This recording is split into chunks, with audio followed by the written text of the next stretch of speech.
Hi guys, hi Savannah. This is Kim from Fired Up Pottery in Madison, Wisconsin. Since I have my glasses off because I have to do some close-up work, Savannah's going to let me know by text what your questions and stuff are.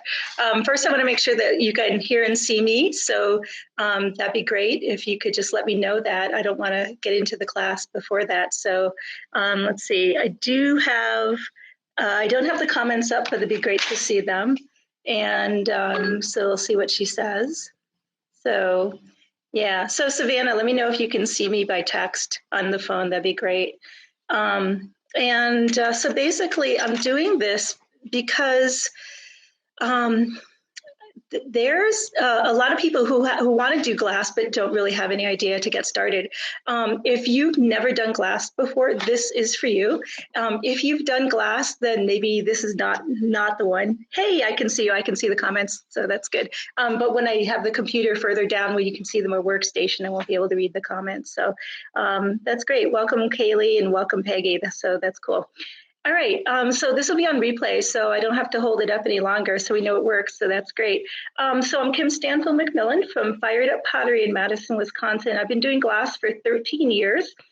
Adults love glass. And so what I've done is I've simplified this down a whole lot so that you can be successful with just a tiny bit of investment. We don't want to have you spend a whole ton of money right now. You may be like me and you may become a glassaholic. I adore glass. And in which case, spend more money. It's all good. Hey, Brenda, and hey, Don. Don's very good with glass too. So I don't know why he's on here, but we'll give you a shout out anyway. So he usually does the glass classes. All right, so without further ado, what I'm going to do is I have a workstation right here. And so I'm going to kind of come down here. And so hopefully you can see a little bit about how we do our work.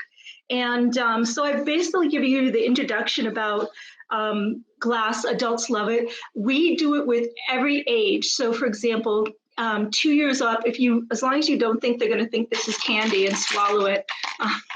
This never happened. Okay.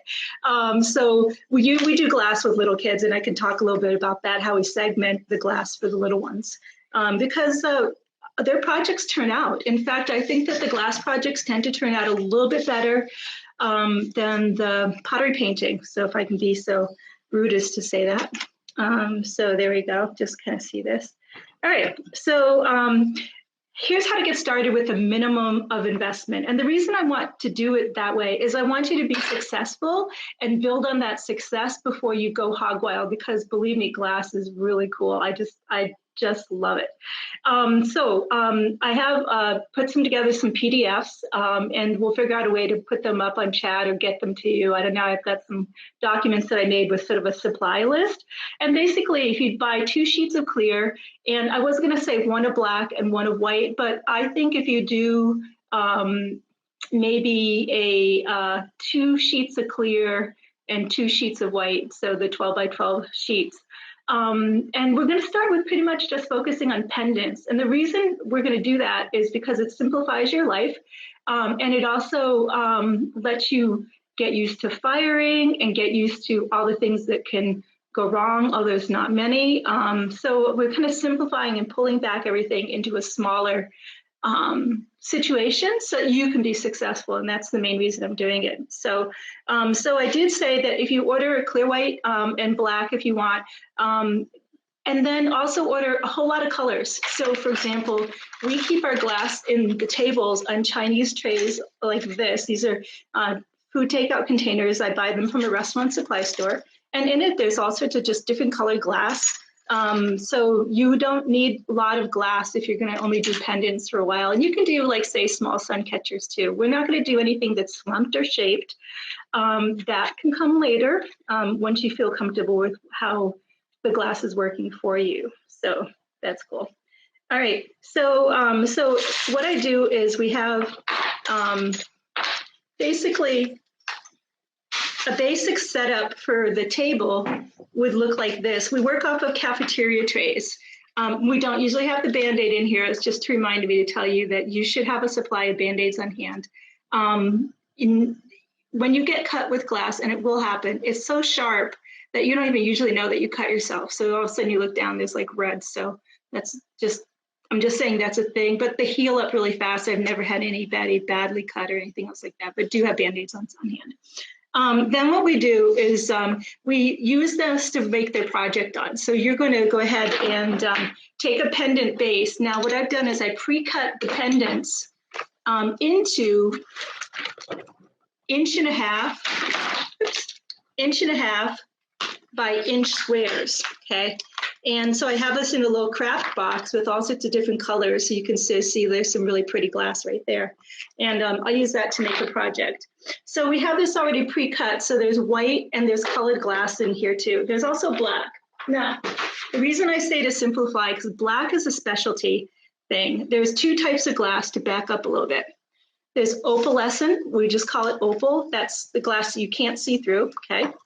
And there's also see-through glass. Now, what I'm showing you here is frit, or as I explain it, sprinkles. So I'm going to give you my spiel, which is how do we explain glass to people, and I'll do that next.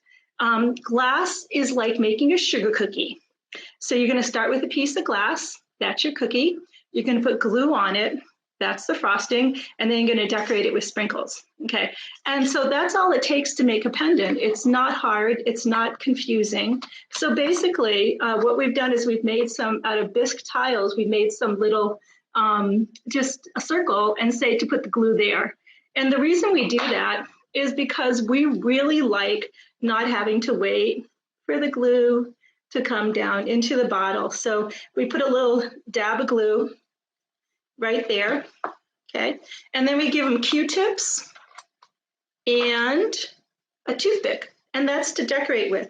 Now, when I'm talking to people and I'm thinking about what colors they want, I look at their outfit. So for example, I have blue on. It is not completely random that I pick out a blue piece. Blue happens to be my favorite color. So what I'm doing is I'm putting, I just wanna make sure that this does not turn off. Give it a little wiggle with the mouse, okay. So what I'm going to do is just glue on some pieces, and there's 3 different ways of gluing. So you can glue with either the gel glue here, okay? So there you go. All that burns off in the kiln. You don't have to worry about it. There's another one, which is clear fire. It looks a little bit like sugar water. And so anyway, it's just like water. It doesn't dry very quickly, and stuff still moves, so it needs to dry overnight. But this is useful. The clear fire is useful if they've already made a project and you walk over and they didn't glue anything. Then you can drop some clear fire around it and things will stay put. Similarly, if they forget to glue, because sometimes they do, this is Aquanet. It's just hairspray. And so you can spray the piece. So for example, if they have a lot of frit and they forgot to put glue on, you just put some hairspray over it. So we have 3 different ways of gluing. And we've come up with that because it fits all the different situations that we encounter in the studio. So anyway, back to this. So if you want to do a design, let's say that I tell them that doing glass is like playing Scrabble. You're just going to play with it, and you're going to put stuff on stuff. So it could be as simple as just taking a piece of glass and putting some dots on it. So maybe that's the one I like, or maybe that's not the one I like. It's like, oh, those are too big. Maybe I'll try something else. Maybe I want a round dot. So these are rods that we've cut up into little rounds. And so you could take this and glue it on. So take a little bit of the glue. Less is better. So you don't have to completely glue the whole thing. And then maybe you put like maybe a piece of blue on here, and then maybe a piece of white. And this could be as simple as that. If they think this is the prettiest thing they've ever made, then call it good and fire that. So for example, this is just, could be a pendant with 3 different colors on it. So it's kind of like whatever they like. And let me back up a little bit. I didn't explain what the types of glass were. So glass comes in sheets of flat glass. This is called frit. It's the sprinkles. It comes in coarse, medium, and fine. We use mostly coarse and mostly medium. So there.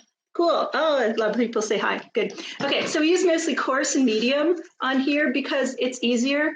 The fine frit tends to get all over the place, and it comes off the edges and it falls onto other people's. So, you know, when you get more used to it, the fine coarse, order that. But I would say to begin with, order coarse and order medium glass, frit. So there's also glass comes in rods. I don't have an uncut rod here, but it's basically a tube, and you can order that and cut it with Mosaic Nippers. Let me go back to tools for a little bit. Okay. La da da. Here's your major tools. I'm going to explain each of them. I'm kind of skipping all over the place, but I had everything here is kind of like my reminder and my to-do list and sort of my outline. There we go. So if you order only one tool, this is Mosaic Nippers. The purpose of Mosaic Nippers is to take a piece of glass and cut it. Now, does it cut like scissors? Some people think you want to snip up the side like scissors. No, all it is it's good for cutting across like this. So you just hold it, you put it in here, you hold it on, put your hand around it and give it a push like that, and it cuts it. That way both pieces are in my hand. So that's what that's for. It's for cross-cutting pieces. And if you do little pieces like this, that's fine. Mosaic Nippers is pretty much all you need for doing glass. If you want to make a triangle, you come here and you put it on a triangle edge, cut it, and there you have a triangle piece right there. I probably shouldn't have used clear, but anyway, that's Mosaic Nippers. So these are my favorite. These are really good. Everybody can use these. Little kids, there's nothing better than a 7-year-old holding Mosaic Nippers and teaching them how to use tools. I have, the other thing I do is this is a pistol grip cutter. It's my favorite. I keep it in a pottery bowl upside down like this so the oil doesn't get on my grid. So that's cool. And let's see. Okay, so that's pistol grip cutter. I would definitely get one of those. These are grosing pliers. These are for taking sharp edges off. You do not need these yet, but I'm going to tell you what they are.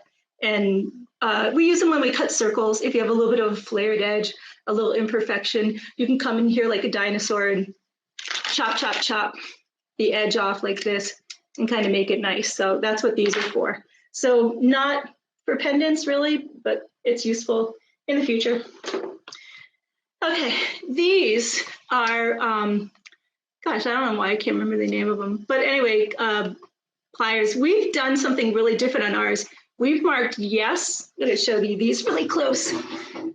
These are bent on one side. So what it is, it's high. It's high in the middle here, right there, and it's low on each side.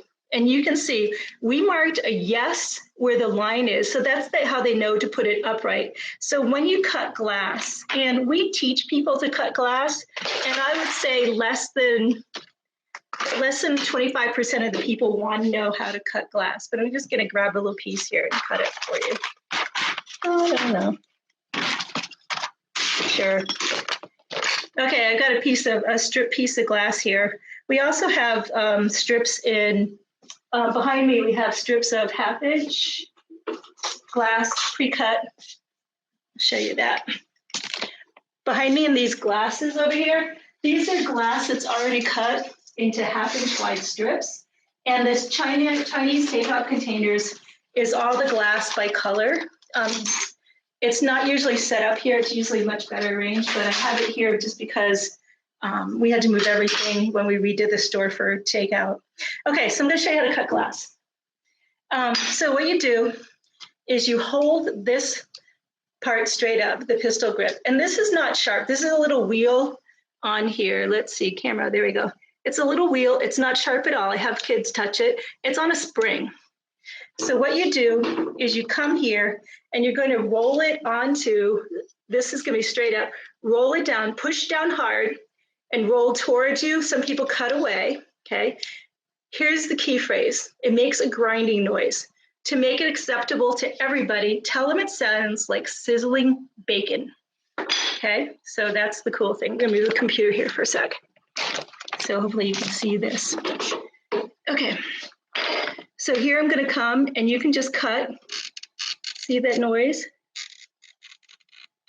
And I made like an S curve on here. You probably can't, you can see a little bit of it, a little bit of a curve with the angle.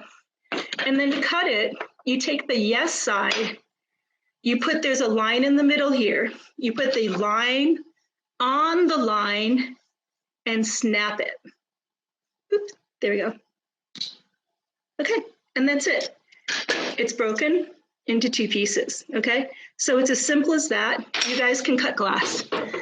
And so I just want you to know that, hey, it's cool. All right, there you go. So that's how you cut glass. Now, this was gonna be a pendant, and it's a very light blue, pale blue color. So you can put anything on top of here pretty much, and it'll work. Now, like I wouldn't put yellow on here, and this is why I only do, for you to start out with, I would say do white bases and do clear bases, because any color will work on white and clear. You don't have to worry about it. If you use this blue as a base and you put a yellow on top, it's not going to necessarily show up yellow. It's going to be sort of additive. So when you look at it, it'll look yellow and they'll think everything's great. And what happens is when it gets fired, it'll come up and it'll look more like green. So anyway, I think to get started, you can use, if you use white and clear, any color works. If you use a colored base and they want it to be the color that it is, then I would say on a colored base, just to make a hard and fast rule, although it's not exactly true, you would only use opalescent glass. So if you wanted this kind of lemon green color, then you could put that on top of a colored base. And because you can't see through this, it'll still be that color. Okay. Now, so that takes care of kind of a glass. There's other types of glass, which I want to talk about. There's stringers and noodles, which are really cool. They are basically thin little pieces of glass that you can just cut or break like that, breaks like spaghetti. And these are awesome for pendants. So definitely stringers and noodles are something that you want. And I tell people when they glue them, you guys are gonna like this.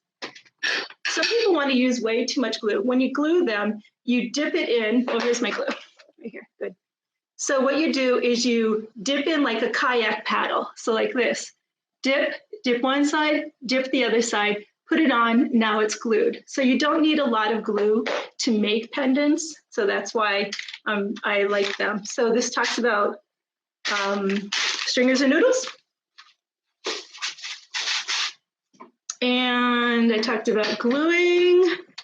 I talked about what if you want to make something other than pendants. So the reason I'm focusing on pendants today is because they're easy, they're foolproof, nothing's going to go wrong in the firing. So when you get into bigger items like slump pieces of glass, you want to make sure then that your design doesn't go over the edge of the glass, because it will maybe not fit in the slump. So there's some more, every time you add a layer, there's more difficulties that can come along. It's nothing that's too hard, but I want you to be successful and have your customers be super, super happy. So that's why I'm concentrating on small things like pendants. Now, a pendant is also the same as a magnet.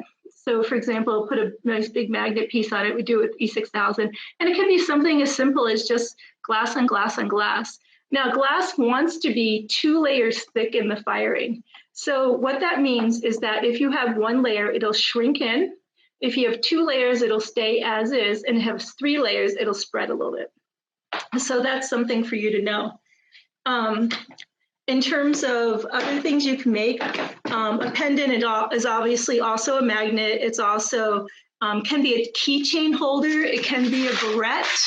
So for example, here's some more examples of things.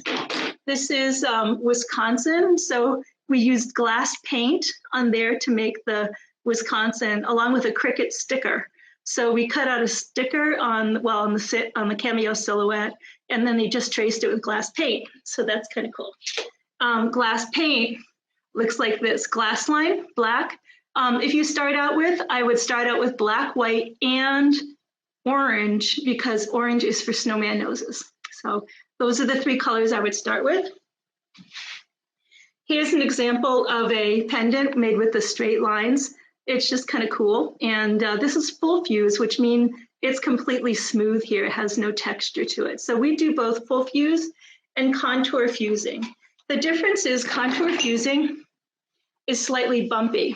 Okay, so there's a little bit of raised texture on that. And this is actually, this would be a pendant because it's that size, but this is a bookmark. So that's something really cool too.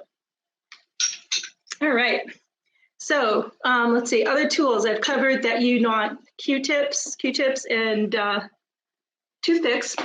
We also have this little tool, which is just a straw, cut at an angle. The reason for that is to take your fine frit. You can use it as a little scooper. So you take your fine frit here, and then what you do is you just place it where you want it to be. So that's a really handy tool. So let me just talk about that. Okay, let's see. I think my phone died, but not sure if anybody has any questions. I'm not getting the texts, and I can come over and read it in just a little bit, but I put my glasses down somewhere, so I don't know where I did it. Okay, Sharpie. Sharpie is handy for knowing where to cut glass. So for example, if you want this piece cut on that line, it lets you know, let's see, get it over clear, put a Sharpie line on it. There we go. Okay, so if you want to cut on this line, they can draw it on here. You don't have to worry about the Sharpie washing off. It burns off in the kiln. So just make your life really easy. So if they want to cut on there, you just go ahead with your pistol grips, put it straight up and down, and pull runs on that line. I was not on the line because I'm not standing up. And then snap it. Hear that snap. And so you can cut to whatever shape you want, okay? We do mostly geometrics because geometrics are our friend. So that's really good. Okay, let's see. Dichroic glass. And don't be afraid of the fancier glass out there. We have there's some beautiful glass out there, the fracture streamer. There's also dichroic glass. That's the sparkly, shiny, cool stuff. We pre-make these into pendants or drops, okay? Little pieces. I did drop it. Okay, here's another piece. The reason we do this is we make them up in advance because we used to have some people who wouldn't cap them, and then they change color. And dichroic glass is nothing more than two colored glass. So di for two, chroic is color. Okay, so they basically, it has two different colors. It has a color if you look at it, so just what you see, or there's a reflective color. So sometimes if you put the clear dichroic up to a light, you can see maybe pink, and this way it looks yellow. So it's kind of cool stuff. It's the sparkly, really pretty stuff, super awesome. So don't be afraid of that for your pendants. It's kind of an upsell. So we sell the dichroic glass separately. You can add it into all your pendants and make your pendants a little more expensive or something. That'd be great. Okay. So other things you can do flat. If you get into bigger things, you can do picture frames. So that's a thing. And other flat items, keychains right here. So that's just a piece of pendant I'll put on a keychain. Barrettes. Okay, there we go. So you just buy there's a barrette slumping form. So this is a slump. It's a second firing to do the slump. Yeah, definitely, I would say once you get comfortable with glass, you're going to be wanting to slump pieces. So this is a 4x4 on a full fuse. We put coaster feed on the bottom here. And but the 4x4 is also our best seller. So we do this for a sun catcher. We can make it into what I call a ring dish. There you go. So this is with stringers and noodles. And so it's a cute little dish. So that's super popular.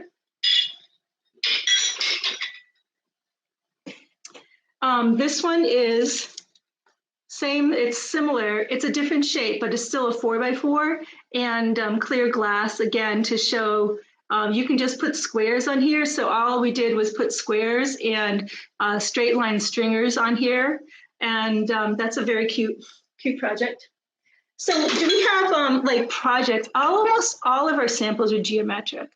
And the reason being is I don't want to have to teach them how to cut out a wing shape. So we do things very differently than a lot of studios. We've kind of simplified it down. But here's just squares and squares, and then the colored flowery stuff in the center is milleforay, and you can buy bins, little cute little bins of it. This is a great thing to upsell. You don't have to upsell. You can just say they're included. We actually sell them for 35 cents each, but you can do whatever you want. So that's pretty cool. All right, so I'm gonna go take a quick peek at the comments. La, la, la. Okay, I don't see a whole lot. Don has a nice one. I learned from the master, one of them. That's so sweet. Don, I learned from you each time too. So that's pretty cool. All right. So let's say your customers come and they've created projects and they've made a great old big mess on their tray because, you know, it happens. So I want to talk to a little bit about what's next and check the time.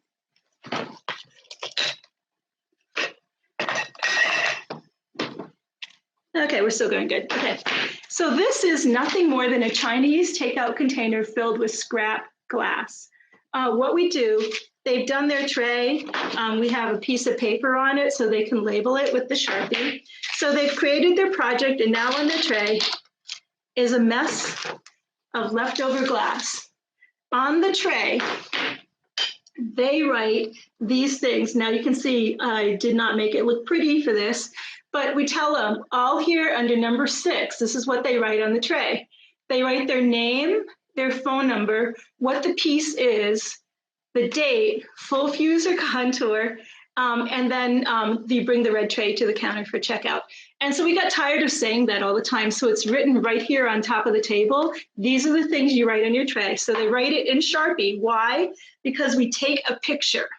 All right, so we do take a picture of every project because you can only write down multicolored glass so many times before you go like, which one? So anyway, they have their project. Grab my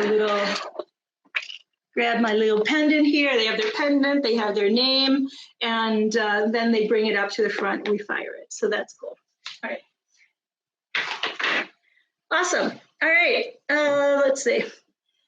So the table says, so okay, what happens then? We fire their piece, and now we have all that leftover glass on the tray. This is the part you guys are gonna love. Oh my gosh, this is the coolest thing ever.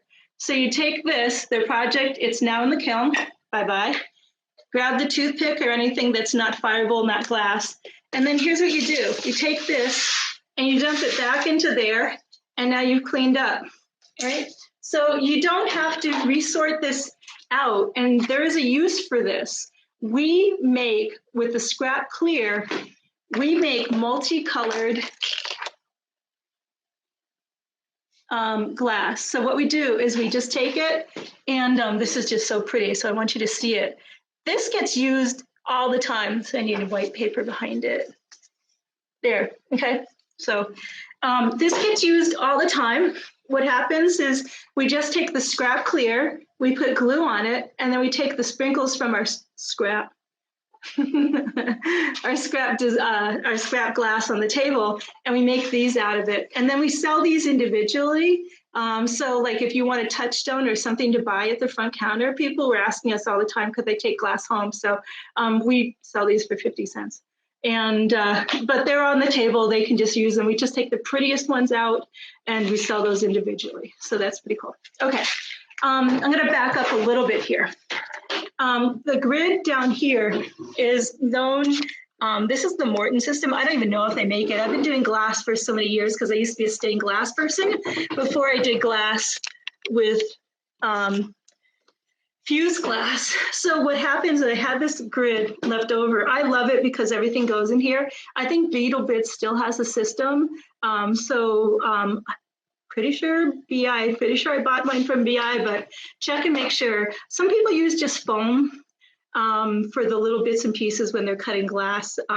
So it's up to you in terms of what to use. You can also even just use the red tray and cut the glass right on a red tray. So you can definitely do that. Storage of bits. These are glass jars, and we put the glass squares in the jars here. These are little 1/2" by 1/2" glass squares. We put them in glass because if it was a plastic jar, it would get kind of all scratched up and frosted. So that's a thing. So definitely this was something that was really, really useful. So what are the different firings for full fuse, slumping, et cetera? Thank you, Savannah, for getting me back on track. Okay, so we do contour fusing and we do full fuse. So if you are just starting out, I would say do a contour fusing only, and there's schedules for that. I wrote up our schedule on a piece of, on a PDF, so we'll figure out how to get that to people. And we also you can do full fuse, which is where it's completely smooth. I would say if you only do one, do the contour because it distorts less. And people will say, oh, I want it completely smooth, but then the design isn't as good. So what I tell people, if you have contour fusing, the design is carried through in texture and also in color. So that's my favorite by far. So that's what I like. A slump firing also is just when you put it, first you're gonna do your contour full fuse, or you can do tack firing, that's a whole nother one. But you're gonna do one of those three, and then you're gonna put it into a mold, and then the glass drops into the mold if it's a ceramic mold. If it goes over the outside of a mold, it would be a stainless steel mold. So there's two ways of shaping glass. Stainless, so it goes over, or ceramic, it goes into. Okay, so that's the difference between those two. And both of those need to be coated, and there's different products for that. So firing glass, I'd love to do a whole nother one on firing. I think we're coming up near the end of our time together. It's 5:30. I mean, I can talk a little bit more about that. Firing schedules, yeah. So we do have a firing schedule. I don't have the printout with me here, but I did give it to Savannah, so she's got it. So BI has it. They also have their own firing schedules, I believe. And mine are probably a little bit different. I do fire in my 1227. I use the very first time I get that. Could you try again? That's really funny. Siri's talking to me. So you can just take your ceramic shelf, turn it upside down, as long as it's not kiln washed, put fire paper on top of there, and then put your pieces all the way around. Leave about a 1/2-inch gap between all your pieces. And my child calling me, and can I call you later? Okay. So it's nice that a 23-year-old still wants to talk to their mom. So I think he's just making sure I'm okay. So anyway, that's what we do. Let's see if there's anything else that I need to talk about. So there's something that I call pendant creep. We used to have people say, oh, it's a pendant, and suddenly like their pendants would get bigger and bigger and bigger, you know, so they'd be like a sun catcher. So I have mine be no more than 2 inches by 2 inches, or a full 4 square inches is good. One of those pendant making slumpy bisque molds. Can I fill it with fritz and fire it to make jewelry? Yeah, you can definitely fire those bisque molds and make jewelry out of them.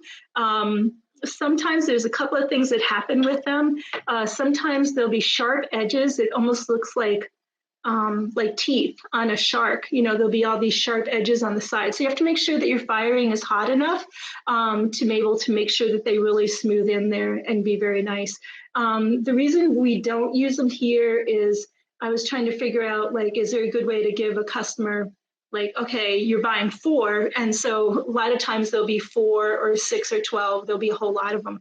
But if you have 4 in one, then like one customer, yours is these 4, okay. So, and they take up a fair amount of room in the kiln. So for example, I do the pendants, they're my giveaway thing all the time. I sell them for $10 each. And that's 1.5 inches by inch, which means that that's 96 pendants out of a 12 by 12 sheet of glass. So there's a good return on pendants, which is why I like to get people kind of warmed up to them. And then after a while, when they start asking for more glass and you're more comfortable, add in the bigger things. So you don't have to start with them right away, but definitely if you end up loving glass and your customers love glass, then you're going to be wanting to do bigger and bigger projects. So the schedules I have are for smaller projects, anything under a 6 by 6. Once you get to larger than a 6 by 6 project, you're going to need to worry about something called bubble squeeze. I'm not going to explain it right now. And you're going to worry about annealing time. Okay. There's a good resource on Facebook. Go to Fuse Glass Fanatics. I know, of course, Slumpies is a great resource too. And let's see.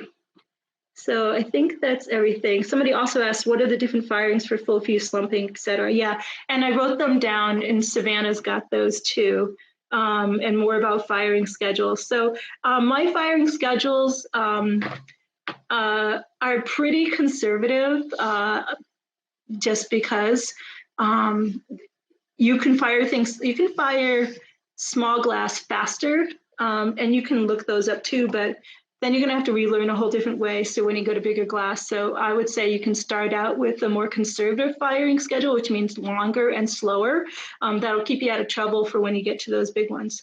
Is there a way to make the bass less rough in the molds? Like kiln wash the mold? Great question. Yes. So I use Primo Primer, and it kind of, when you put it on, and it kind of mixes up, almost a little sticky, almost a little tacky.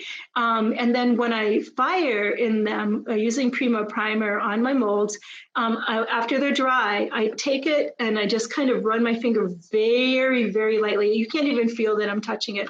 That's because sometimes in the Primo Primer, there's little teeny flecks and dots. I'm just brushing those away. If you touch a mold that is treated, then the white powder comes off on your finger. Don't do that because you need it to be there. So when you take and you use molds, you want to always be careful to just hold your mold from the outside, never touch the inside of the mold. Kiln wash is different than Primo Primer. I love Primo Primer. BI sells it, so I would probably go that route if you can. So, all right, bails and necklaces. People are often confused about the finishing off of these things, and let's see, I don't know what I do with it. Bails. Oh, I covered it up on my tools. There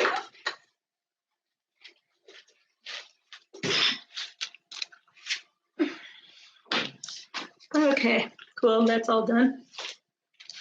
All right, bails. So here we have gold and silver bails.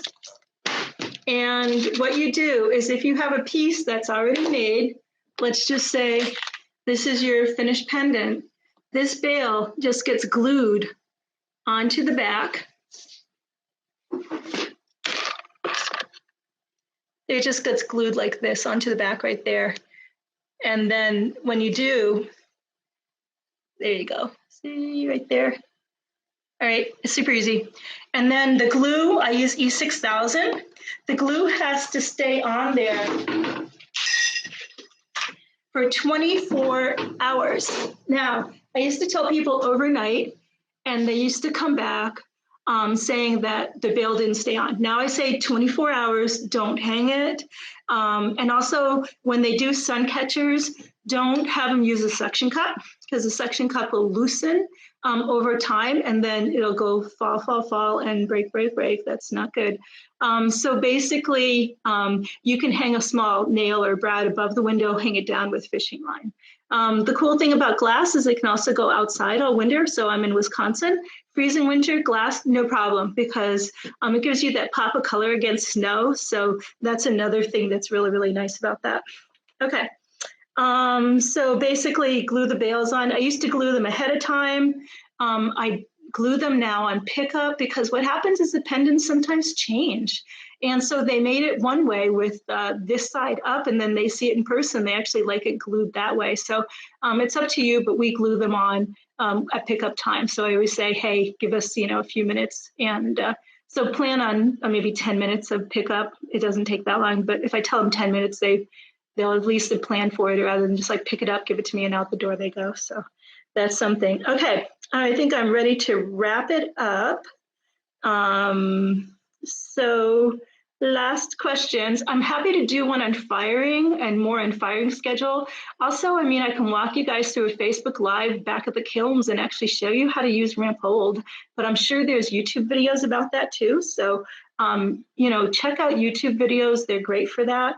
I know I've heard for ceramic and glass artists both, they buy kilns and they've been sitting in their basement or sitting in their house for 3 years. They're afraid to use them. So, don't let that be a thing, because your first firing is the most, when you're going to be most nervous about, but then after that, you'll get used to it. So, so I think that's about it. Okay. All right. So 5:40, we're good.